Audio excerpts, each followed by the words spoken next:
ஞானத்தின் ஆழம், அர்த்தமுள்ள ஆன்மீகம்.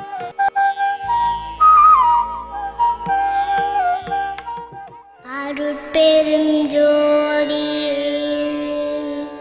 அருட்பெரும் ஜோதி, தனிப்பெரும் கருணை,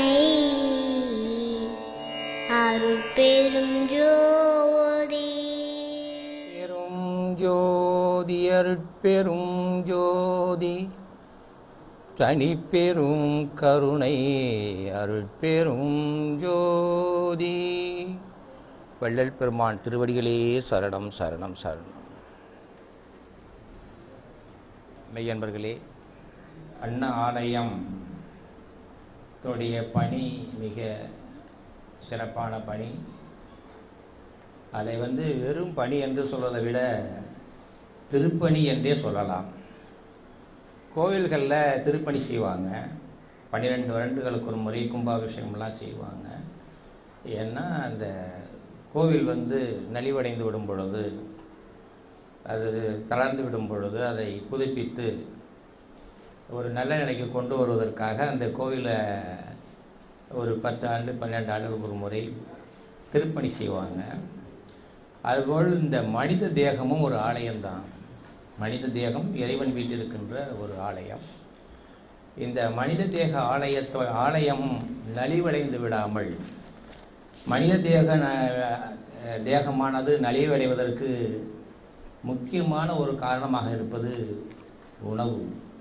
சரியான உணவு வழங்கப்படாத பொழுது இந்த மனித தேகமாகிய ஆலயம் நலிவடைந்து விடுகிறது.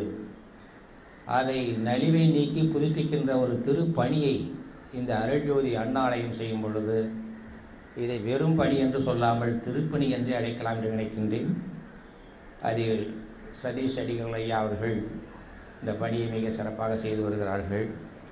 அத்துடன் ஞானப்பணியாக வள்ளல் பெருமானுடைய கருத்துக்கள் இந்த உலகம் முழுவதும் சென்று அடைய வேண்டும் என்ற ஒரு நல்ல எண்ணத்தில் அருள்ஜோதி தொலைக்காட்சியை துவக்கி அதன் வாயிலாக வள்ளல் பெருமானுடைய உயர்ந்த கருத்துக்கள் இந்த சமுதாயத்தில் பரவதற்காக ஒரு பணியினை ஏற்படுத்தி அதையும் செய்து வருகின்றார்கள்.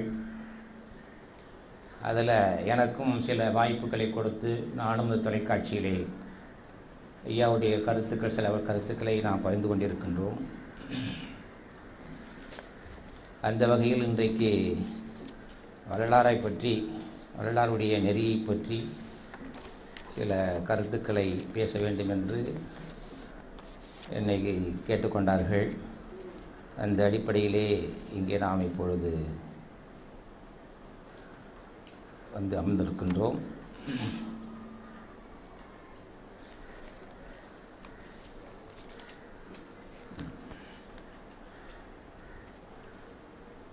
வள்ளல் பெருமான் நெறி என்பது மிக உயர்ந்த நெறி. அந்த நெறியை இப்பொழுது ஒரு 2 மணித்துளிகளிலே நாம் ஆராய்ந்து தெளிவு பெற்றிடக்கூடிய ஒரு நெறி அல்ல. அதை நேற்று இரவு நான் அமர்ந்து அதை வரிசைப்படுத்தி பார்த்தேன். ஐயாவுடைய உபதேசங்களை ஒரு முறைப்படுத்தி பார்க்கும் பொழுது அது ஒரு பாடத்திட்டம் போல் எனக்கு தோன்றியது. அதை வரிசைப்படுத்தி எழுதி வைத்திருக்கின்றேன். இந்த வரிசை முறைதான் முடிவான முறை என்று அல்ல. ஏன்னா வள்ளலாருடைய போதனைகளை பெரிய பெரிய ஞானிகள், சான்றோர்கள் எல்லாம் நிறைய ஆராய்ந்திருக்கின்றார்கள். அதை பற்றியுள்ள அதோட நுட்பங்களை எல்லாம் நிறைய விளக்கி இருக்கின்றார்கள். பல நூல்கள்லாம் எழுதப்பட்டிருக்கின்றன. என்னுடைய சிற்றறிவுக்கு எட்டியவரை அதை நான் ஒரு கோணத்தில் வரிசைப்படுத்த முயன்றேன். அந்த வரிசை கிரமத்தில் நான் எழுதியிருக்கின்ற இந்த பாடத்திட்டத்தை முதலில் உங்களுக்கு படித்து சொல்லிவிட்டு, இதில் உள்ள எல்லாவற்றையும் இன்றைக்கே நாம் வகுப்பில் நடத்த முடியாது. இதிலே 1-2 மட்டுமே இன்றைக்கு நாம் வகுப்பிலே நடத்த இருக்கின்றோம். இதில் நான் கையாண்ட முறை என்ன என்றால், மனிதன் என்று எடுத்துக்கொண்டால் அவனிடம் 3 வகையான தேகங்கள் இருக்கின்றன. மனிதனிடம் 3 வகையான உடலை கொண்டவன் மனிதன். அதாவது இப்பொழுது நாம் ஒருவரை பார்த்துக்கொண்டு நம்முடைய காட்சிக்குட்படுகின்ற இந்த பருவுடல் இருக்கின்றது அல்லவா, இதுதான் ஸ்தூல தேகம் என்று சொல்லுவார்கள். இந்த ஸ்தூல தேகமானது கம்யூனிகேஷன் சென்டர், அதாவது உலகத்தோடு நம்மை தொடர்புபடுத்துகின்ற உடல். பார்ப்பது மூலமாகவும், கேட்பது மூலமாகவும், சொற்பது மூலமாகவும், நுகர்வதன் மூலமாகவும், ஆய்வதன் மூலமாகவும், இப்படி 5 வகையான பொறிகளின் வழியாக இந்த உலகத்தை தொடர்புபடுத்துகின்ற ஒரு தொடர்பு மையமாக இருப்பது தான் நாம் தோன்றுகின்ற, நமக்கு தோற்றமளிக்கின்ற இந்த பரு உடல். இந்த பருவுடலை கொண்டு இந்த உலகத்திலே பெறுகின்ற அனுபவங்களை துய்க்கும் பொழுது அப்பொழுது என் மனம் என்ற ஒன்று செயல்பாட்டுக்கு வருகிறது. இந்த மனம் நினைவகம், எண்ணங்கள், இன்பங்கள், துன்பங்கள் இவைகளையெல்லாம் அனுபவிக்கின்ற, அதாவது பருவுடல் துணையின்றியே நாம் பெறுகின்ற அனுபவங்கள் எல்லாம் அனுபவிக்கின்ற அந்த உடலை தான் நுண்ணுடல் என்றும் சூட்சம திரேகம் என்றும் சொல்லுகின்றார்கள். அது செயல்நிலை உடல், இது தொடர்பு நிலை மையம். நுண்ணுடலானது செயல்படுகின்ற உடல். இதற்கு உள்ளாக காரண தேகம் என்று ஒன்று இருக்கிறது. அது என்ன என்றால் ஆர்டர்ஸ், நம்மள்கிட்ட வருகின்ற தூண்டல்கள், உள்ளேர்ந்து வருகின்ற தூண்டல்கள். எப்பொழுது நான் பேசிக்கொண்டிருக்கின்றேன், பேசிக்கொண்டிருக்கும் பொழுது உங்களுடைய பருவுடலானது என்னுடைய பேச்சை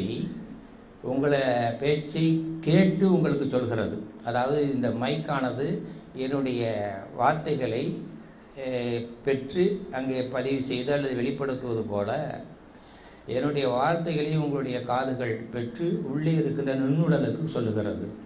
அவ்வளவுதான். இந்த கருவி போன்றது தான் இந்த பருவுடல். அதை செய்து முடித்தவர்கள் உள்ளே இருக்கிற நுண்ணுடலானது அந்த செய்தியை இப்பொழுது கேட்கின்றது. அந்த செய்திகளை கேட்டு அது என்ன செய்தி, எப்படி என்பதெல்லாம் ஆய்வு செய்து அதை நமக்கு தேவையானதா தேவையில்லையா, இது என்ன பழைய செய்திகள், இந்த செய்தியுடைய தன்மை என்ன, இது நமக்கு எந்த அளவுக்கு பயனளிக்கும் என்பதெல்லாம் ஒரு ஆய்வு செய்கின்ற அந்த உடலுக்கு பேர் தான் நுண்ணுடல் என்று பெயர். இப்படி ஆய்வு செய்து கொண்டிருக்கும் பொழுதே உள்ளிருந்து ஒரு தூண்டல் வருகிறது. இதை கேளு, இது முக்கியமான செய்தியாக தெரிகிறது, இது தேவையில்லை, இதை விலக்கி விடலாம், இதை கொஞ்சம் கவனமாக கேளு என்றெல்லாம் உள்ளிருந்து ஒரு தூண்டல் நமக்கு வந்து கொண்டே இருக்கிறது. அந்த தூண்டல்கள் எங்கிருந்து வருகிறது என்றால் அதுதான் காரண உடல் என்று பெயர். காரண உடல் என்பது தூண்டல் மையம், நுண்ணுடல் என்பது செயல்நிலை மையம், பருவுடல் என்பது தொடர்பு மையம். இந்த 3 உடல்களும் இணைந்துதான் நாம் மனிதனாக இயங்கிக் கொண்டிருக்கின்றோம். 3 உடல்களும் தொடர்ந்து ஒன்றோடு ஒன்று தொடர்புபட்டு இயங்கிக் கொண்டிருக்கிறது. இதில் இந்த 2 உடல்கள் மாறுதலுக்கு உரியது. பரு உடலும் நுண்ணுடலும் மாறுதலுக்கு உரியது. காரண உடல் மாறாமல் இருப்பது, பிறவிதோறும் தொடர்ந்து வரக்கூடிய உடல் காரண உடல். பரு உடலும் நுண்ணுடலும் பிறப்பிலே மாற்றம் அடையக்கூடியவை. பருவுடல் இந்த பிறப்பு, அதாவது பிறந்து இறப்பு வரை, பிறப்பிலிருந்து இறப்பு வரை இருக்கின்ற இந்த பருவுடலானது நலிவடைந்து அதை பயன்படுத்தும் தன்மையை இழந்துவிடும் பொழுது அதிலிருந்து பிரிந்து செல்வது தான் நுண்ணுடல். பிரிந்து செல்லுகின்ற அந்த நுண்ணுடலானது அதற்கு பிறகு இந்த பருவிலிருந்து பிரிந்த பிறகும் இயக்கத்திற்கு இருக்கிறது. அது அடுத்த பிறப்புக்கான ஒரு ஆயத்தம் அங்கே செய்யப்படுகிறது. அந்த ஆயத்தம் செய்யப்பட்ட பிறகு அந்த நுண்ணுடலும் சிதைவடைந்து விடுகிறது. அந்த நுண்ணுடல் சிதைவடைந்த பிறகு அதுவரை செய்யப்பட்ட செயல்களுடைய பதிவுகள் எல்லாம் விதைகளாக காரண உடலிலே பதிகின்றன. காரண உடலிலே இருக்கின்ற அந்த பதிவுகளை கொண்டு அடுத்த உடலுக்கான ஒரு ஆயத்தம் செய்யப்படுகிறது. அடுத்த உடலுக்கான ஒரு நுண்ணுடல் தயாரிப்பு நிகழ்ந்து அந்த நுண்ணுடல் பொருந்தி இயங்குவதற்கான ஒரு பரு உடல் எந்த தாய் தந்தை இடம் உருவாக்க முடியுமோ அங்கே இணைக்கப்பட்டு அப்படி பிறப்பு நிகழ்கிறது. ஆக இந்த 3 உடல்களிலே மாற்றத்திற்குரிய உடல் எது என்று கேட்டால் பரு உடலும் நுண்ணுடலும். காரண உடல் தொடர்ந்து இயங்கக்கூடியது. அந்த காரண உடலில் என்னென்ன இருக்குது, நுண்ணுடலில் என்னென்ன இருக்குது, பருவுடலில் என்னென்ன இருக்கிறதெல்லாம் விரிவான பாடங்கள் நாம் இங்கே தொடர்ந்து பார்க்க முடியாது. சுருக்கமாக சொல்வது என்றால் பருவுடலில் ஞான இந்திரியம், கர்ம இந்திரியம் என்று 10 தொடர்பு கருவிகள் இருக்கின்றன. அதாவது அறிவிக்கும் கருவிகள், செயல்படும் கருவிகள். அறிவிக்கும் கருவிகள் என்றால் நமக்கு அறிவிக்கிறது, இது காட்சிகள், இது இந்த நிறம் என்றெல்லாம் நமக்கு அறிவிக்கின்ற ஒரு கருவிக்கு பேர் தான் கண் என்று பெயர். பேசப்படுகின்ற ஒலிகள், இந்த ஒலிகள் இன்ன வார்த்தைகள் என்று அறிவிக்கின்ற அந்த ஒரு கருவிக்கு பேர் காது. மனத்தை அறிவிக்கின்ற கருவிக்கு மூக்கு, சுவையை அறிவிக்கின்ற கருவி நாக்கு, உராய்வை அறிவிக்கின்ற கருவிக்கு பெயர் தோல். இந்த 5 வகையான கருவிகளும் அறிவிக்கும் கருவியாக இருப்பதால் இதை ஞான இந்திரியம் என்று வடமொழியில் சொல்வார்கள். ஞானம் என்றால் அறிவு, அறிவிக்கும் கருவிகள். அறிவிக்கப்பட்ட பிறகு நாம் தெரிந்து கொண்டவைகளை வைத்துக்கொண்டு செயல்படுவதற்காக தொழில் கருவிகள் 5 கருவிகளை இறைவன் படைத்து தந்திருக்கின்றார். தொழில் கருவிகளை வடமொழியிலே கர்ம இந்திரியம் என்று சொல்வார்கள். அந்த தொழில் கருவிகள் என்ன என்று பார்த்தால், பேசுவதற்கு பயன்படுகின்ற பேசுதல் என்ற செயலை செய்வதற்கான கருவி நாக்கு. பேசுதல் என்ற செயல் செய்வதற்கு, கொடுத்து வாங்குவதற்கான ஒரு செயலை செய்வதற்கான கருவி கைகள். இடம் பெயர்வதற்காக கொடுக்கப்பட்டிருக்கின்ற கருவி கால்கள். நீர்க்கழிவை கழிக செய்கின்ற ஒரு இடம், மலக்கழிவை வெளியேற்றுகின்ற ஒரு கருவி. மொத்தம் 5 கருவிகளும் தொழிற்கருவிகள், ஞான இந்திரியம் என்று பெயர். இந்த அறிவு ஞான இந்திரியம், கர்ம இந்திரியம், அறிவு கருவிகள், தொழிற்கருவிகள், இந்த 10ம் இந்த பருவுடலில் இருக்கு. இந்த பருவுடலில் இருக்கிறது இந்த 10 தான் இருக்குது பருவுடலில். இதை நம்ம சரியாக பயன்படுத்தி கொள்ள வேண்டும் என்று தான் வள்ளல் பெருமான் கூறுகிறார்கள். இதுதான் இந்திரிய ஒழுக்கம் என்று சொல்கிறார்கள். இந்திரிய ஒழுக்கம் என்றாலே இந்த 10 வகையான இந்திரியங்களையும் நீ ஒழுங்காக பயன்பாட்டுக்கு கொண்டு வந்து விட்டால், அதை எல்லை மீறி இயக்காமல் சரியான முறையில் இயங்கி பயன்பாட்டுக்கு மட்டும் பயன்படும்படியாக இயங்கி அதுவரை அடைய வேண்டிய பயனை பயன்படுத்துவதற்கு அந்த கருவியை நாம் பயன்படுத்துகிறோமானால் இந்த பருவுடலானது தூய்மை அடைகிறது, இது சுத்த தேகமாக மாறி அமைகிறது என்று வள்ளல் பெருமான் இந்த இந்திரிய ஒழுக்கம் என்ற ஒரு நிலையை நமக்கு உருவாக்கி தந்திருக்கின்றார்கள். இந்த இந்திரியங்கள் பருவுடலில் இருக்கிறது. இன்னும் ஒரு விஷயத்தை சொல்கிறேன். எல்லாமே பஞ்சபூதங்களால் ஆக்கப்பட்டிருக்கிறது. இந்த உலகம் பூராவுமே, பிரபஞ்சம் முழுவதும் பஞ்சபூதங்கள். ஆகாயம், காற்று, கனல், நீர், நிலம். இந்த பஞ்சபூதங்கள் தான் எல்லாற்றுக்குள்ளே இருக்கு. பஞ்சபூதத்துடைய நுண்தன்மைகள், பல்வேறு நுண்தன்மைகள் எல்லாவற்றிலையும் விளங்கி நிற்கிறது. அந்த வகையில் பார்க்கும்போது அறிவு கருவிகள் 5ம் பஞ்சபூதங்கள் அடிப்படையில் இருக்கிறது. தொழில் கருவிகள் 5ம் கூட பஞ்சபூத அடிப்படையில் இருக்கின்றது. அந்த வகையில் பார்த்தீர்களானால் ஆகாயம் என்ற பூதத்தின் அடிப்படையிலே உருவான அறிவு கருவி காது. காற்றின் பூதம் என்ற அடிப்படையிலே உருவான அறிவு கருவி தோல். அடுத்தது கனல் வடிவிலே, கனல் என்ற பூதத்தின் அடிப்படையிலே உருவான கருவி கண்ணு. நீர் என்ற கருவியின், நீர் என்ற பூதத்தின் அடிப்படையில் உருவான அறிவு கருவி நாக்கு. அதே போல ஸ்மெல்லு, மனம், நிலம் என்ற பூதத்தின் அடிப்படையில் உருவானது மூக்கு. அதே போல தொழில் கருவிகளையும் அந்த 5 பூதங்கள் வருகின்றன. அதே ஆகாயம் என்ற பூதத்தின் அடிப்படையிலே வருவது பேசும் தொழில், அதாவது நாக்கு. பேசும் தொழில் ஆகாயத்தின் அடிப்படையில் வருவது. காற்றின் அடிப்படையிலே வருவது இடம்பெயர்கின்ற கால்கள். கால் காற்று என்ற பூதத்தின் அடிப்படையில் வருவது. கனல் என்ற பூதத்தின் அடிப்படையில் வருவது கைகள். அப்புறம் நீர் என்பது நீர்க்கழிவு, நிலம் என்பது நிலக்கழிவு, மலக்கழிவு என்ற 5 பூதங்கள் அடிப்படையிலே இயற்கை நமக்கு அமைத்து தந்திருக்கின்றது. இந்த பருவுடல், இது பருவுடலை பற்றி நீங்கள் ஓரளவு புரிஞ்சுக்கிட்டீங்கன்னு நினைக்கிறேன். இதுதான் நம்மகிட்ட இருக்கிற பருவுடல். இதை நம்ம தூய்மையாக வைத்துக்கொள்ள வேண்டும் என்றால் இந்த இந்திரியங்களை ஒழுங்காக வைத்துக்கொள்ள வேண்டும். இங்கே ஒரு விஷயத்தை பாருங்கள். ஞான அறிவு கருவிகள் 5, தொழில் கருவிகள் 5ன்னு சொன்னோம் இல்லையா? அதில் ஒரே ஒரு கருவி மட்டும் 2 வேலையை செய்யுது.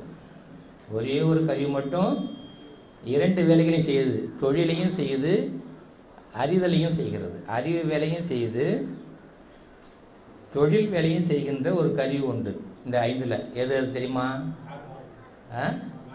நாக்கு. நாக்கு மாத்திரம் என்ன ஆகுதுனாக்கா சுவைத்தல் என்ற அறிதல் நிகழ்ச்சி செய்கிறது, பேசுதல் என்ற தொழிலையும் செய்கிறது. ஆகையினால்தான் இந்த நாக்கை பாதுகாக்கணும்னு வள்ளுவர் சொல்றார். ஏன்னா 2 வேலையை செய்து தெரியாது. அதனால அதுதான் நான் யாகவராயினும் நான் காக்க. அது ஏன் நாவை காக்கணும்னா அது 2 வகையான தொழில் செய்கிறது.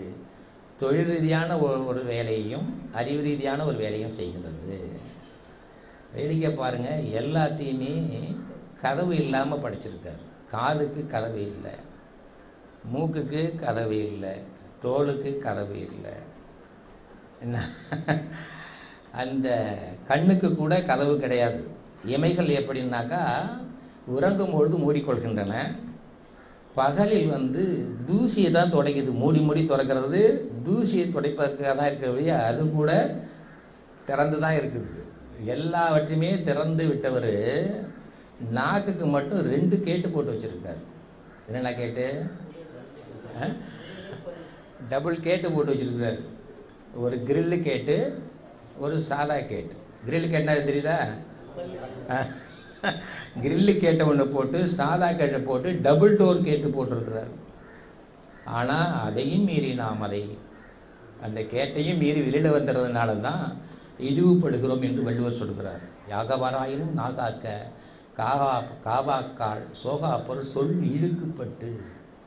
இழிவாக நீ பேசப்படுவதற்கு காரணம் என்னவென்றால் உன்னுடைய எல்லை கடந்த உன்னுடைய நாக்கு பேசிய பேச்சு தான் உன்னை இழிவுபடுத்தி விட்டது. நீ எல்லை கடந்து உண்ட உணவு தான் எல்லை கடந்து திங்கக்கூடாதெல்லாம் தின்னதுனால உடம்பு நலிந்து மற்றவர்களால் இழிவாக பேசப்படுகின்ற அளவுக்கு நோயாளியாக நீ திரிந்து கொண்டு இருக்கின்றாய். அதனால் பேச்சாலையும் கெட்டு போகிற, உடலாலையும் கெட்டு போகிற, 2ஐயும் கெடுக்கிறது இந்த நாக்கு. அதை நீ காக்கலைன்னாக்கா இழிவடைந்து விடுவாய் என்று வள்ளுவர் இங்கே எனக்கு நினைவூட்டுகிறார். அதனால தான் இயற்கையே அதற்கு 2 வகையான கேட்டை போட்டிருக்கு. நம்ம இன்னையிலேருந்து நம்ம நாக்கை கொஞ்சம் இதற்கு முந்தி திறந்து விட்டுருந்தா கூட கதவை இறுக்கி மூடி வச்சுக்கிட்டு நாம் அங்கே கேட்கப்படாக இருப்போம். நாக்குக்கு வெளியில் நம்ம அதை கண்காணிக்கணும். என்ன கண்காணிக்கணும்? சுவைக்க கேட்கும் பொழுது இது வேணுமா, உனக்கு திங்க வேண்டிய அவசியம் இருக்கா, அவசியம் எல்லாமே கேட்காத அப்படின்னு கண்டித்து அதை கேட்டுன்னுட்டு நம்ம எச்சரிக்கையாக திறந்துட்டு வெளில போகாமல் பாதுகாத்துக்கணும். அதே மாதிரி பேச்சு வரும் பொழுதும் அளர்ந்து பேச வேண்டும். தேவையற்றவைகளை பேச விடாமல் தவிர்த்து விட வேண்டும். அதெல்லாம் நம்ம செய்யணும். இதையெல்லாம் பரு உடலில் இருக்கின்ற ஏற்பாடுகள், இயற்கை செய்திருக்கின்ற ஏற்பாடுகள். இப்போ உங்களுக்கு தெரிஞ்சிருக்குமா பருவுடல் ஏதாவது புரியுதா இல்லையா? இப்போ நுண்ணுடல்னு ஒன்று இருக்குது. நுண்ணுடலில் என்ன இருக்குது அப்படின்னு பார்த்தீங்கன்னாக்கா நினைவகம் இருக்குது. நுண்ணுடலில் நினைவகம் இருக்குது. நினைவகங்களில் நாம் இதுவரும் கலெக்ட் பண்ண பதிவுகள் இருக்குது. குழந்தையாக பிறந்ததிலிருந்து நாம் ஏற்பட்ட அனுபவங்கள் எல்லாம் பதிவாகி அங்கே இருக்கின்றன. அந்த பதிவுகளை எடுத்துக்கொண்டு நாம் பயன்படுத்துவதற்காக அது நினைவகத்தை நம்ம அங்கே வச்சுருக்கிறோம். இதில் அப்புறம் இன்னும் ஒரு விஷயம், 5 வகையான இயக்கங்கள் இருக்குங்க. எங்கே இருக்குது? நுண்ணுடலில். என்னென்ன இயக்கங்கள்? பார்க்கணும், திங்கணும், சுவைக்கணும், ராயணும், கேட்கணும் என்று 5 வகையான இயக்கங்கள் வடிவாக நம்முடைய மனம் இருக்கிறது. மனதை எடுத்து பார்த்தீங்கன்னா மனம் எங்கே இருக்குது? நுண்ணுடல். நுண்ணுடல் என்றாலே அது மனதை தான் குறிக்கும். மன இயக்கம்தான் நுண்ணுடல். மனதில் என்ன இருக்குன்னு பார்த்தீங்கன்னா என்னவா இருக்குது? எப்போ பார்த்தாலும் எதையாவது பார்க்கணும், ஏதாவது சுவைக்கணும், ஏதாவது கேட்கணும், ஏதாவது ஒரு ஆயிலும், இப்படி இந்த 5 வகையான இயக்கங்கள் வடிவாகவே நம்முடைய மனமானது இயங்கிக் கொண்டிருக்கிறது. இந்த 5 வகையான இயக்கங்களும் ஆக்கிரமித்துக் கொண்டிருக்கின்ற அந்த இடம் நுண்ணுடல். அது இந்த உலகத்தோடு தொடர்பு கொள்வதற்காக ஏற்கனவே உலகத்தில் சந்தித்த அனுபவங்களை நினைவகத்திலே பதிவு செய்து வைத்துக் கொண்டிருக்கிறது. 2 வகையான பதிவுகள், அடையாள பதிவு, அனுபவ பதிவு. என்னென்ன பதிவு?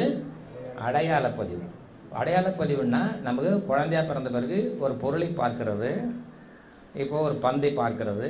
பந்து என்ற வடிவம் அடையாள பதிவு. பந்து என்ற வடிவம் அடையாள பதிவு. அந்த பந்தை என்னெல்லாம் பயன்படுத்தலாம், அது என்ன செய்யும், கீழே போட்டால் குதிக்கும், இதெல்லாம் அதனுடைய இயல்பு. அதனுடைய அனுபவ பதிவு, அதோடு கொண்ட அனுபவ பதிவும் அடையாள பதிவும் நம்முடைய நினைவகத்தில் நிரம்பி இருக்கு. தொடர்ந்து நம்ம புதுசாக கற்றுக்கிறதையும் அடையாளப்படுத்தி கொண்டு அதோடு தொடர்பு கொண்ட அனுபவத்தையும் பதிவு செய்து வைத்துக் கொள்கிறோம்.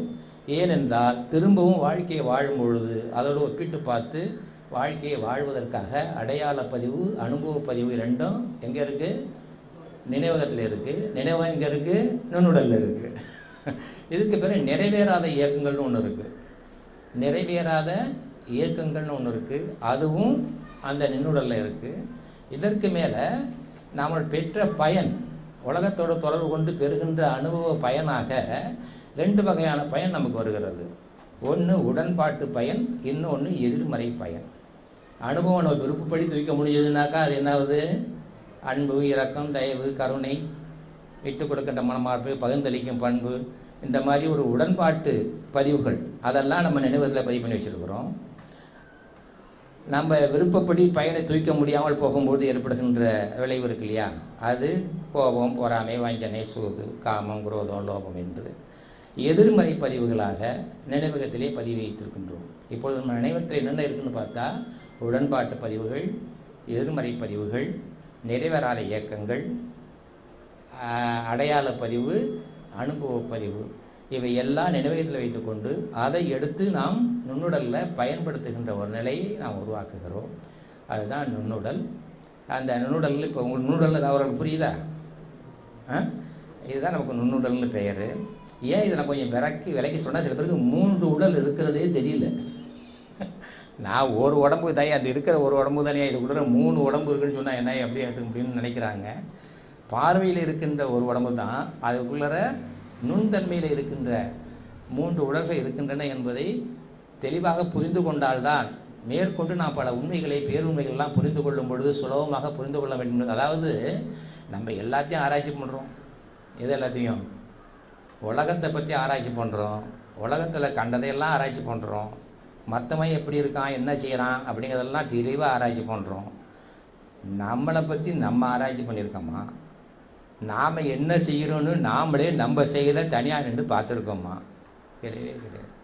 மற்றவன் என்ன செய்கிறான்னு கூர்ந்து பார்த்து அதுக்கு கமெண்ட்லாம் அடிக்க தெரியுது, கருத்தெல்லாம் சொல்ல தெரியுது. நாம் என்ன செய்கிறோன்னு நாமே நமக்குள்ளே நின்று நம்ம செயல் சரியாக செய்கிறோமா தவறாக செய்கிறோமா, நம்ம செயலில் ஏதாவது முரண்பாடு இருக்கிறதா என்று நாமே நம்ம செயலை செய்யும்பொழுது நாமே நமக்குள்ளே இருந்து நம்ம செயலை வாட்ச் பண்ணியிருக்கோமா? பண்ணுறது கிடையாது. பண்ணியிருந்தால் நம்ம யோக்கியமாக மாறிடுவோம், தூய்மை அடைஞ்சிக்கிட்டே வருவோம். நம்ம செயலை நம்மளே பார்ப்பதில்லை, நாம் மற்றவங்க செயலை தான் பார்த்து பழகியிருக்கோம். அதுபோல் மற்ற விஷயங்களை, நம்முடைய தேவைகளை, எத்தனையோ தேவைகளை ஆராய்ச்சி பண்ணுறோம், உடைமைகளை ஆராய்ச்சி பண்ணுறோம், உலகத்தில் உள்ள என்னென்னமோ ஆராய்ச்சி பண்ணிக்கிட்டு இருக்கிறோம் இல்லையா? மேலே சந்திர மண்டல், அந்த மண்டலம் எல்லாத்தையும் ஆராய்ச்சி பண்ணிட்டோம். ஆராய்ச்சி பண்ணினவனை ஆராய்ச்சி பண்ணியிருக்கோமா? எல்லாவற்றையும் ஆராய்ச்சி செய்து கொண்டு இருக்கிறோமே, ஆராய்ச்சி செய்கின்ற அந்த மனிதன் அந்த மனிதனையே ஆராய்ச்சி செய்திருக்கிறானா என்றால் மிக குறைவான பேர் தான். நம்முடைய ஞானிகள், சித்தர்கள் தான் அதை ஆராய்ச்சி பண்ணாங்க, மற்றவங்க யாரும் அதை பண்ணுறதில்லை. ஆராய்ச்சி பண்ணுறவன் ஒழுங்காக இருந்தால் தான் ஆராய்ச்சி நல்லா இருக்கும். அவங்களுக்குள்ளே என்னென்ன இருக்குன்னு அவனுக்கே தெரியாமல் வாழ்ந்தானா எப்படி? அதனால் முதல்ல நாம் என்னவா இருக்கோம், நமக்குள்ளே என்னென்ன இருக்குது, நமக்குள்ளே என்னென்ன தூண்டல்கள் இருக்குது, நமக்குள்ளே என்னென்ன இயற்கையினுடைய ஏற்பாடுகள் இருக்குது, இதையெல்லாம் நாம் முதல்ல புரிந்து கொண்டால்தான் அருளியல் வாழ்க்கையில் நாம் சரியாக பயணிக்க முடியும். இதை முதல்ல நமக்குள்ளே இருக்கிற விஷயங்களை நாமளே புரிந்து கொள்ளாமல் இருந்தோம்னா மேற்கொண்டு பல்வேறு பேருண்மைகளெல்லாம் நம்ம சரியாக புரிந்து கொள்வது என்னமோ எங்கேயோ ஒரு கற்பனை செயலாக தான் தெரியுமே தவிர அவைகள் உண்மையாக நமக்கு தெரியாமல் போய்விடும். அதனால தான் நான் கொஞ்சம் இந்த இடத்த கொஞ்சம் உங்களுக்கு தெளிவுபட உங்களுக்கு விளக்குனேன். இதை வந்து இவ்வளோ தூரம் தெளிவுபடலாம். அந்த காலத்துலலாம் இதெல்லாம் தெளிவுபட விளக்க மாட்டாங்க, ஏன்னா அவங்களாம் தேவையில்லை, யாரும் தெரிஞ்சிருக்கும். அந்த காலத்துலலாம் இந்த தேகங்கள்லாம் 3நாக்கா அவங்க ஒத்துக்குவாங்க, இப்போ ஒத்துக்க மாட்டாங்க. அதனால் அவங்களுக்கு ஒத்துக்க வைக்கிறதுக்காக நம்ம சில விளக்கங்களை சொல்ல வேண்டிய கட்டாயத்தின் பேர் சொன்னேன். அதன் பிறகு காரண தேகம். காரண தேகத்தில் என்ன இருக்குது அப்படின்னு பார்த்தா அங்கே தான் திருவருள் இருக்கின்றது, இறை அருள் பரம்பொருளானது மையம் கொண்டிருக்கின்றது, காரண தேகத்துக்குள்ளே இருக்குது. பரம்பொருளை சூழ்ந்து ஆன்மா இருக்கிறது. பரம்பொருள் காரண தேகத்துக்குள்ளே இருக்குது, பரம்பொருளை சூழ்ந்து ஆன்மா இருக்குது, ஆன்மாவை சூழ்ந்து மலம் இருக்கிறது. மலம்னா தெரியுமா? ஆணவம், கண்மம், மாயன்னு சொல்கிறாங்க இல்லையா? இருள் மலம், துன்று மலை வெம்மாயின்னு ஐயா சொல்கிறார் இல்லையா? அந்த மலங்கள் வந்து ஆன்மாவை சூழ்ந்திருக்கிறது. அதன் பிறகு வருகின்ற இயக்கம் உயிர் இயக்கம், ஜீவ இயக்கமாக இருக்கிறது. இந்த ஜீவ இயக்கத்திற்கு மேல் நம்ம பல பிறப்பில் எடுத்த செயல்முறை பதிவுகள், வினைகள் சூழ்ந்திருக்கின்றது. இவைகள் எல்லாம் இருக்கின்ற இடம் காரண தேகம், அதாவது ரெக்கார்ட் ரூம். எல்லா வகையான இதுவரை நாம் எடுத்த பிறப்பினுடைய எல்லா ரெக்கார்ட்ஸும் அதுக்குள்ளே இருக்கும். அதனால தான் அது நமக்கு பிறப்பு தோறும் தொடர்ந்து வருகின்ற ஒரு தேகமாக இருக்கின்றது. அந்த இந்த 2 தேகங்களும் மாறி மாறி வந்து கொண்டே இருக்கக்கூடியதாக இருக்கும். இன்னொரு விஷயம் என்னன்னாக்கா, இந்த பரு உடலும் நுண்ணுடலும் இறை இயக்கத்தின் கட்டுப்பாட்டிற்குள்ளும் இருக்கிறது, நம்ம கட்டுப்பாட்டுக்குள்ளேயும் இருக்கிறது. மனிதனுக்கு தரப்பட்ட ஆய்வு அறிவு இருக்கு இல்லையா, இறைவன் தன்னுடைய அறிவில் கொஞ்சம் அறிவை நம்ம கொடுத்துட்டார். மற்ற இயக்கங்களுக்கெல்லாம் தரலை. மற்ற எந்த இயக்கத்திற்கும் தராமல் நமக்கு மட்டும் அவர் தான் பயன்படுத்திய அந்த பேரறிவிலே ஒரு சிறு பகுதியை எடுத்து தந்திருக்கிறார். அந்த பேரறிவில் ஒரு சிறு பகுதியை தந்திருக்கிறாரு. அந்த பேரறிவை கொண்டு நாமும் இந்த 2 உடல்களையும் பயன்படுத்துகின்ற உரிமையை பெற்றிருக்கின்றோம். நுண்ணுடலையும் பயன்படுத்தலாம், பருவுடலையும் பயன்படுத்தலாம். காரண உடலை நம்ம பயன்படுத்த முடியாது. காரண உடலை நம்ம பயன்படுத்த முடியாது. அது அவருடைய கட்டுப்பாட்டுக்குள் மட்டும்தான் இருக்கிறது. அதற்குள் நீ நுழைவதென்றாலே அவருடைய அனுமதி பெற்று தான் நுழைய முடியும். ஆனால் அந்த காரண உடல் அனுபவம் நமக்கு வந்திருக்கு, அவர் கொடுத்துருக்கார். எப்படி கொடுக்குறாரு தெரியுமா? காரண உடல் அனுபவம் நமக்கு, காரண உடல் அனுபவம் நமக்கு எப்படி கிடைக்கிறது என்றால், இப்பொழுது நாம் விழிப்பு நிலையிலே இருக்கின்றோம். இப்பொழுது விழிப்பு நிலை, இதை வந்து ஜாக்கிரதம்னு சொல்லுவாங்க, வடமொழியில் ஜாக்கிரதம்னு சொல்லுவாங்க. இந்த விழிப்பு நிலையில் நாம் இயங்கிக் கொண்டிருக்கின்ற நாம் இந்த உடலானது பயன்படுத்தும் பொழுது நலிவடைந்து விடுகிறது. இந்த உடம்பு என்னாவது நலிவடைந்து விடுகிறது. ஏன் நலிவடைந்து போகுது தெரியுமா? உடம்பு ஏன் நலிவடைந்து விடுகிறது என்று தெரியுமா? எப்படியெல்லாம் வாழக்கூடாதோ அப்படியெல்லாம் வாழ்வதால் நலிவடைந்து விடுகிறது. ஒரு வண்டியை எப்படி இயக்க வேண்டுமோ அப்படி இயக்கினால் அது நின்று நிலைக்கு வரும். எப்படி ஓட்டக்கூடாதோ அப்படியெல்லாம் ஓட்டுனா அது சீக்கிரமாக ரிப்பேர் ஆகி ஷெட்டில் விடும்படி ஆகிடும். அந்த மாதிரி இந்த உடல் என்ற வாகனத்தை நாம் பயன்படுத்தும் பொழுது தாறுமாறாக ஒழுங்கற்ற முறையில் இயக்குவதன் காரணமாக அது நலிவடைந்து விடுகிறது, அதாவது ரிப்பேர் ஆகிடுகிறது. இப்பொழுது இறைவன் என்ன செய்கிறார் என்றால், அந்த வாகனத்தை நமக்கு பழுது பார்த்து கொடுப்பதற்காக முயற்சி செய்கிறார். ஒரு வாகனம் பழுது பார்க்கப்பட வேண்டும் என்றால் என்ன செய்யணும்? ஓட்டிக்கொண்டே பழுது பார்க்க முடியுமா? ஒரு வண்டியை ஓட்டிக்கொண்டே பழுது பார்க்க முடியுமா? என்ன செய்வோம்? நிறுத்திட்டு கொண்டு ஷெட்டில் விட்டுடுவோம். ஏன்னா அப்போ நம்ம பயன்படுத்த முடியாது. அப்படி அவர் என்ன செய்கிறாருனாக்கா, நம்ம அதுலேருந்து விலக்கி விடுகிறார், வண்டியிலேருந்து இறக்கி விட்டுறார். அந்த வண்டியிலேருந்து நாம் பயன்படுத்திட்டு கொண்டிருக்கின்ற இந்த உடம்பு என்ற வாகனத்திலிருந்து நம்ம இறக்கி விட்டு விடுகிறார். இறக்கி விட்டு வாகனத்தை அவர் பழுது பார்க்க ஆரம்பிச்சிடுறார். அதை தான் நாம் உறக்கம் என்று கூறுகிறோம். அதுக்கு பேர் தூங்க ஆரம்பிக்கிறோம். தூங்க ஆரம்பிக்கும் போது பருவுடைய தொடர்பு நமக்கு அருந்து போகிறது, பருவுடல் அருந்து போகிறது. நுண்ணுடலில் நம்ம இயங்க ஆரம்பிச்சிடுறோம். அப்போ எந்த உடலில் இயங்குறோம்? நுண்ணுடலில் இயங்குறோம். இப்போ நீங்கள் வண்டியை விட்டு வந்த பிறகு வீட்டில் உட்காந்துக்கிட்டு நீங்கள் வண்டி ஓட்டுறதெல்லாம் யோசிச்சு பார்க்கலாம்ல, எங்கே போனோம் வந்து உட்காந்து யோசிச்சு பார்க்குறது மாதிரி நுண்ணுடலில் நாம் இயக்கத்துக்கு வருகின்றோம். நுண்ணுடலில் இயக்கத்துக்கு வருகின்ற அந்த வாழ்க்கைக்கு பேர் தான் கனவு வாழ்க்கை என்று பெயர். கனவு என்பது நுண்ணுடலில் நாம் ஏற்கனவே பெற்ற அந்த நினைவக பதிவை எடுத்துக்கொண்டு அந்த பதிவோடு வாழ்கின்ற ஒரு வாழ்க்கைக்கு பேர் கனவு வாழ்க்கை என்று பேர். பருவுடல் தொடர்பு அங்கே உங்களுக்கு இருக்காது, புரியுதா? அந்த கனவுட வாழ்க்கையிலையும் ஒரு குறிப்பிட்ட நேரம் கடந்து அதன் மூலமாக சில காரியங்கள் இறைவன் செய்ய வேண்டியது. என்னங்கிறது நான் விரிவாக பிறகு பேசுகிறேன். கனவு ஏன் கொண்டாந்து கொடுத்துருக்காரு, கனவுல இறைவன் என்ன பண்ணுறாரு, ஏன் அந்த வேலையெல்லாம் கனவுன்னு ஒன்று கொண்டாந்து வச்சுருக்கிறாரு, அதுக்குள்ளே அவர் என்ன பண்ணுறாருங்கிறதெல்லாம் நிறைய விஷயங்கள் தெரிஞ்சுக்க வேண்டிய விஷயங்கள் இருக்குது. இப்போக்கி கனவு என்ற ஒரு நிகழ்வை ஏற்படுத்தியவர் என்ன செஞ்சாருன்னாக்கா, அங்கேயும் ஒரு சில பணிகள் முடிந்த பிறகு அந்த உடலையும் விடுவித்து விடுறார். ஒன்றிட்ட இருந்து கனவு என்ற உடலையும் விடுவித்த பிறகு இப்பொழுது அவர் எந்த உடலில் கொண்டவனை உட்கார வைக்கிறாரு? காரண உடலில் கொண்டு போய் உட்கார வைக்கிறார். காரண உடல் நீயாக செல்லவில்லை, அவராக கொண்டு போய் அங்கே வைக்கிறார். ஏன் கொண்டு வச்சாருன்னாக்கா, நீ தேடுகின்ற இன்பங்கள், நிறைவான சுகங்கள், தெய்வீக அமைதி எல்லாமே இருக்கின்ற ஒரு மையம் காரண உடல். ஆகையினால தான் அங்கே கொண்டு போய் அதை அனுபவிச்சுட்டு இருந்த பையன் அப்படின்னு கொண்டு போய் அங்கே கொண்ட உட்கார வச்சு அதை அனுபவிக்க நம்ம அனுமதிக்க விடுகிறார். அதுக்கு பேர் தான் நமக்கு ஆழ்ந்த தூக்கம் என்று நாம் சொல்கிறோம். ஆழ்ந்த தூக்கம் என்று நாம் சொல்வது காரண உடலில் வசிக்கின்ற காலம். புரியுதா உங்களுக்கு?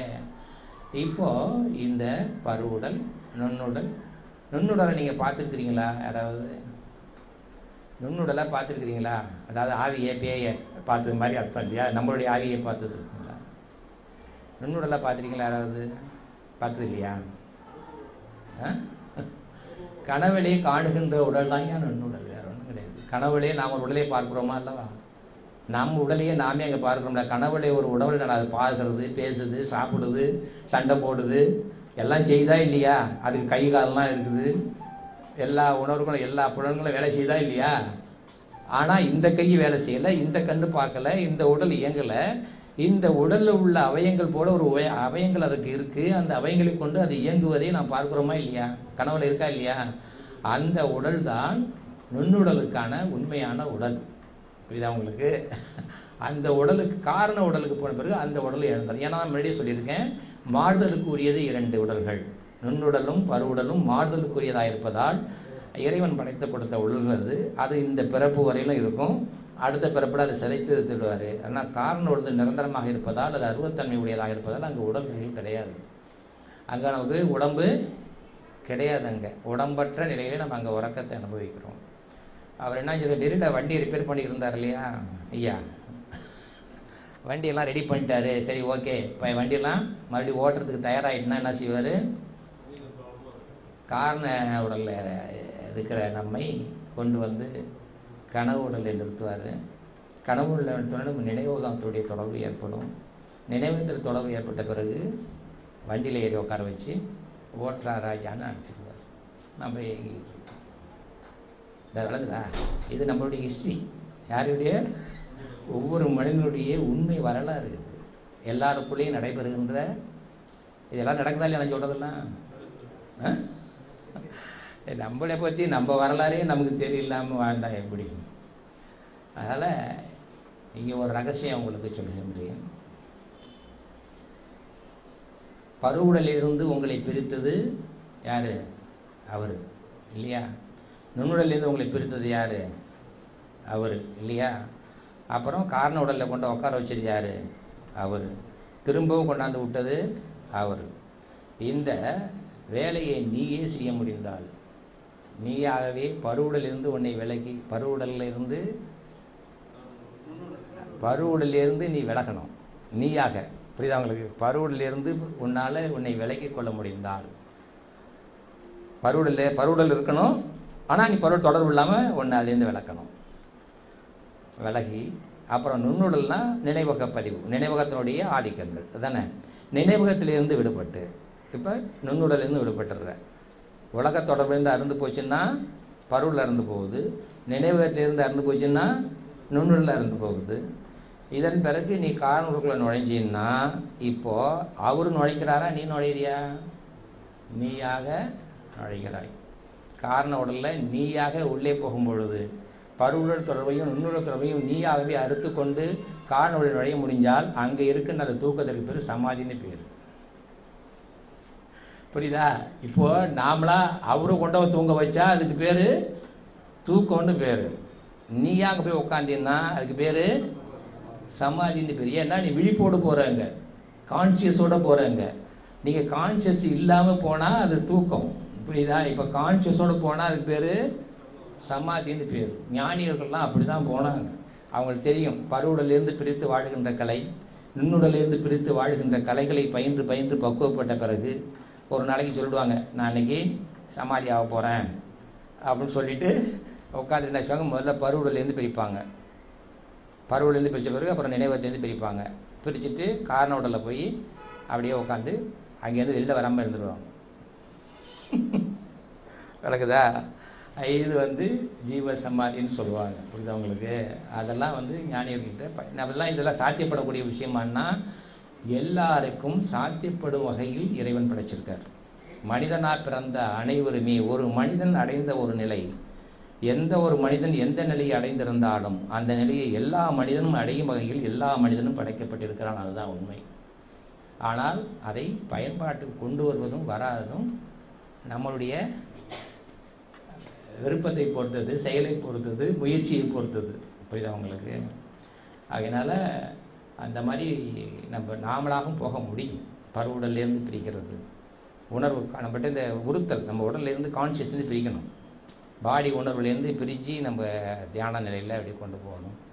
அப்புறம் நினைவு இயக்கங்கள்லாம் இருக்கக்கூடாது. இயக்கங்கள்லாம் இருந்ததுன்னா நினைவு பிடிச்சிடும். பார்க்கணும், திங்கணும், சுவைக்கணுங்கிற இயக்கம் நம்மகிட்ட அழுத்தம் பெற்றதுன்னா உடனே நினைவகத்தை போய் பிடிச்சி நம்ம இயக்கத்தை கொண்டு வந்துடும். அடப்போதிங்க பார்த்தது போதும், தின்னது போதும், சுவைச்சது போதும்னு உன்னால் சொல்ல முடிஞ்சதுனாக்கா நினைவகத்தினுடைய ஆதிக்கிலேருந்து விடுபடுவதற்கான பக்குவத்தை கொஞ்சமாக அடைஞ்சிட்டு ஞானிகள்லாம் அப்படி தான் இருந்தாங்க. அந்த நிலை வரும்பொழுது நினைவகத்தினுடைய ஆதிக்கம் அவட்டேருந்து விடுபட ஆரம்பிச்சிடும். அப்புறம் நீ காரண தெய்வத்துக்குள்ளே நுழைய முடியும். அப்போ கூட அவங்க அனுமதிக்கிறாங்க, இறைவனுடைய துணையோடு அங்கே போகிறோம். அதை வழங்குதா? அதனால் இப்போ காரண தேகம் என்றால் என்ன, நுண்ணுடல் என்றால் என்ன, பருவுடல் என்றால் என்ன, அதனுடைய பயன்பாடுகள் என்ன என்பது உங்களுக்கு நான் ஓரளவுக்கு சொல்லியிருக்கின்றேன். இது விரிவான விளக்கம். இந்த 3 உடலை பற்றி இன்னும் விரிவாக விளக்கப்பட வேண்டிய பல்வேறு விஷயங்கள் இருக்கின்றன. இப்போதைக்கு இது போதும் என்று நினைக்கின்றேன். நாம் ஏதாவது ஒரு சில பகுதியாவது இன்றைக்கு பார்க்க வேண்டிய கட்டாயம் இருப்பதால் நமக்கு இந்த உடலை பற்றி ரொம்ப ஆராய்ச்சி பண்ணிட்டு இருக்க வேண்டாம். இன்னொரு விஷயம் சொல்லிடுறேன் சுருக்கமாக.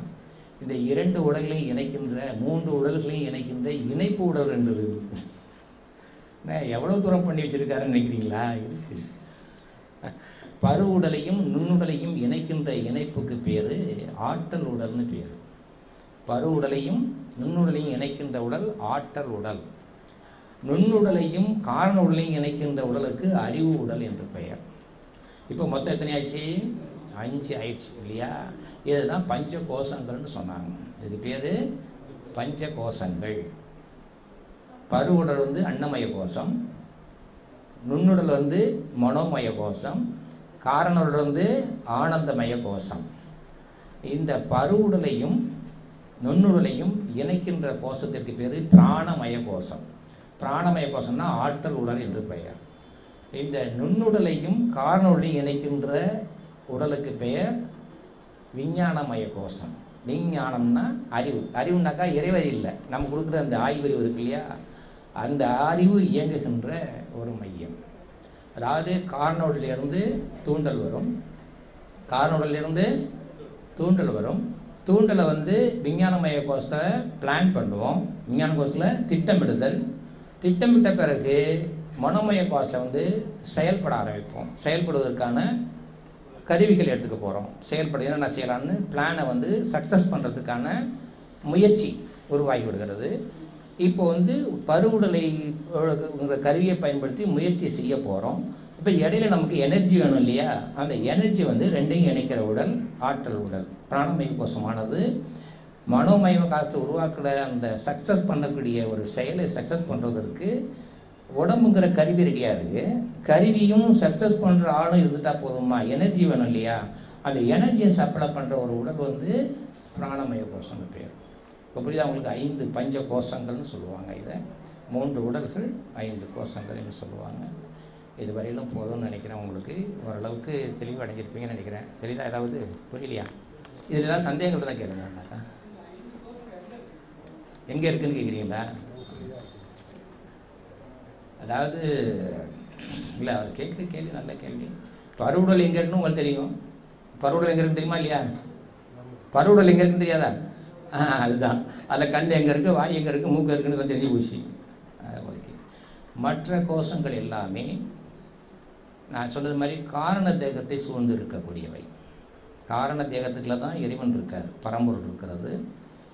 அந்த பரம்பொருளை சூழ்ந்து ஆன்மா இருக்கிறது.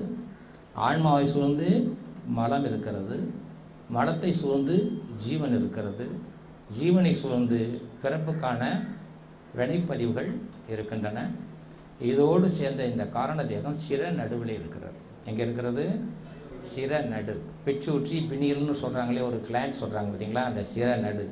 உச்சிக்கு நேரே உண்ணாக்குக்கு மேலே தினம் வைத்த விளக்கு எரியுதுன்னு சொல்கிறாங்க இல்லையா, அந்த சிறநடுவில் தான் இதெல்லாம் இருக்குது. புரியுது அவங்களுக்கு? அங்கேருந்து உடல் முழுதும் பறவை நின்று இயங்குகிறது.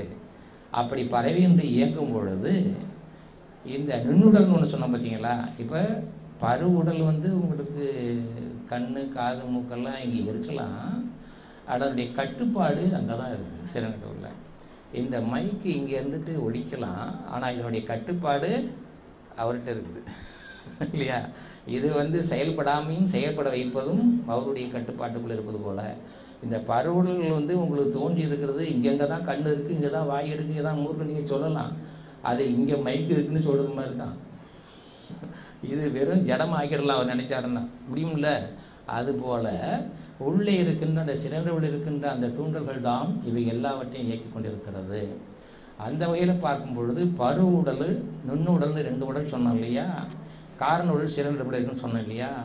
நுண்ணுடல் எங்கே இருக்குது அப்படின்னு பார்த்தீங்கன்னா, பரு உடலுக்கு வெளியே 1 முழம் வரை இருக்கிறது. பரு உடல் நுண்ணுடல் பரு உடலுக்குள்ளே இல்லை, நல்லா கவனிங்க. பரு உடல் உள்ளார நுண்ணுடல் இருக்குன்னு நம்ம நினைக்கிறோம் இல்லையா, இல்லை. நுண்ணுடலுக்குள்ள தான் பருவுடல் இருக்கு. அது அருவமாக இருப்பதால் நமக்கு கண்ணுக்கு தெரியவில்லை. அது எவ்வளோ தூரம் இருக்குன்னா 1 முழம். ஒவ்வொருத்தருடைய உடலிலிருந்து 1 முழம் தூரத்திற்கு அவர்களுடைய நுண்ணுடல் வியாபித்து இருக்கிறது. இதை இன்னைக்கு ஃபோட்டோ எடுத்து காமிச்சிட்டாங்க. கிர்னியான் ஃபோட்டோன்னு ஒரு இந்த நம்முடைய அலையை, நம்முடைய மனித காந்தத்தை அலையை படம் எடுக்கின்ற ஒரு கேமராக்கெல்லாம் இப்போ கண்டுபிடிச்சிருக்காங்க. கிர்னியான் ஃபோட்டோன்னு பேர். ரஷ்யாவிலே எங்கேயும் கண்டுபிடிச்சிருக்காங்கன்னு நினைக்கிறேன். அது இப்போ பழத்தில் வந்துடுச்சு. ஏரோன்னு சொல்லுவாங்க, அது ஏரோம்பாங்க. அதை படம் எடுத்தால் ஒருத்தன் மனுஷன் உட்காந்து படம் எடுத்தால் மனுஷன் இங்கே இருக்கிறான், அவனை விட்டு 1 மரம் தூரம் வரலும் அவனுடைய அந்த ஒளி அலைகள் இருக்கின்றனவா, அது கண்ணுக்கு தெரியாத ஒளி அலைகள் தானே. அது தான் நம்மளுடைய நுண் உடல். இப்படிதான் உங்களுக்கு அது நம்மளுடைய நுண்ணுடல். நுண்ணுடைய எல்லை எவ்வளவுன்னா ஒவ்வொருத்தருடைய கைகளால் 1 முழ தூரம். அதாவது நீங்கள் தலைக்கு மேலே சாமியை கும்பிட்டீங்கன்னாக்கா, தலைக்கு மேலே கும்பிடுவீங்க இல்லையா, கும்பிட்டு பாருங்கன்னாக்கா, தலைக்கு மேலே கும்பிட்டு பாருங்கள். நல்லா இப்படியா கும்பிடுவீங்க. நேராக விட்டுங்க காயை, தலையோட விட்டுங்க 2 கையும். இப்போ பார்த்தீங்கன்னா கரெக்டாக இதோட முடிஞ்சிடும் தலை. இந்த பள்ளத்தில் தலை முடிஞ்சிடும் கரெக்டாக. தலையில் உச்சியில் ஒரு கோடு போட்டிங்கன்னா பள்ளத்தில் நின்றுதா, அப்போ அதுக்கிட்ட 1 முழ தூரம் வருதா இல்லையா. அந்த எல்லையில் தான் உங்களுடைய நுண்ணுடல் முடிகிறது. அதற்கு மேலே தான் இறைவன் ஆட்சி செய்கிறார். புரியுதா உங்களுக்கு? அவருடைய பாதத்தை பிடிப்பதற்காகத்தான் இப்படி பிடிக்காங்க. புரியுதா உங்களுக்கு? என்னுடைய 3 உடல்களும் உன்னிடம் சரணாகதி அடைந்து விட்டது. இங்கே கும்பிட்டா என்ன, பரு உடல் மட்டும் சரணாகதின்னு அர்த்தம். புரியுதா?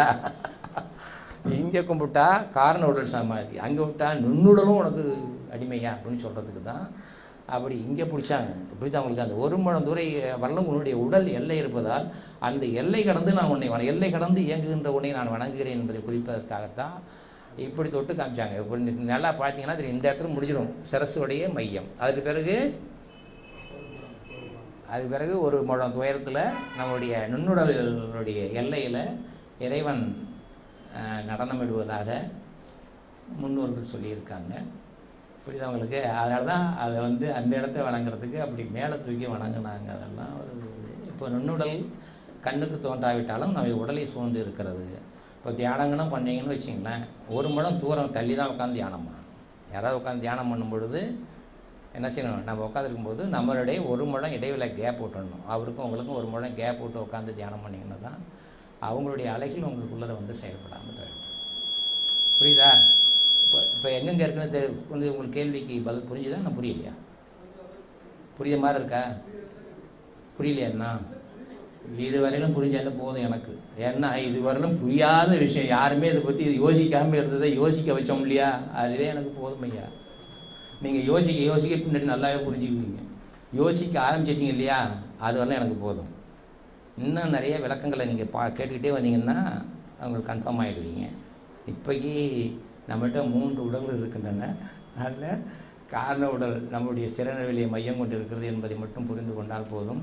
அதை என்னால் புரிய வைக்க முடிஞ்சது உங்கள்கிட்ட 20% இருந்தாலே போதும். 100% நான் புரிய வைத்த திருப்தியை நான் அடைய விரும்பவில்லை. புரியுதா? ஒரு 10 நிமிஷம் உங்களுக்கு நான் புரிய வச்சாலே நான் திருப்தி அடைய தயாராக இருக்கிறேன். புரியுதா? அதனால் இப்போ புரிஞ்சுதா உங்களுக்கு இது வரையிலும்? இந்த 3 உடலை பற்றி புரிஞ்சு போச்சுங்களே. உங்களை சந்தித்ததிலே நான் மிக்க மகிழ்ச்சி அடைகிறேன்.